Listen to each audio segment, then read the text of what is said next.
America दशकदेखि America भन्ने देश एउटा किताबको पातामा शहीद हुनुपर्नेछ भन्ने कुरा म यहाँबाट राख्न चाहन्छु। हामी नेपालीहरू यतिसम्म नाटक गर्न जानेका छौँ कि हाम्रै देशमा कहाँ के भइरहेछ यसप्रति हामीले चाहिँ समाधान गर्न सकिरहेका छैनौँ।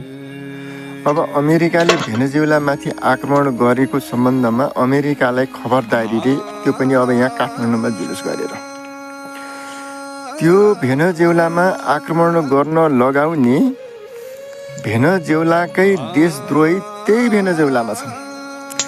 अमेरिकाले आफूले चाहेर त्यहाँ आक्रमण गरेको छैन। त्यहीँका देशद्रोहीले यसरी आक्रमण गरेर यहाँको राष्ट्र प्रमुखलाई अपहरण गरेर लैजाएर यहाँ चाहिँ अमेरिकाले भने जस्तो सरकार हामी चलाउँछौँ, हामीलाई बनाउन दे भन्नेहरू त्यही छन्। र नेपालमा पनि त्यस्तै देशद्रोहीहरू छन्। तर नेपालीहरूले नबुझेको कुरा यति मात्र हो, यसरी अरूको देशको बारेमा आन्दोलन गर्नु आवश्यक छैन। म त यही भन्छु।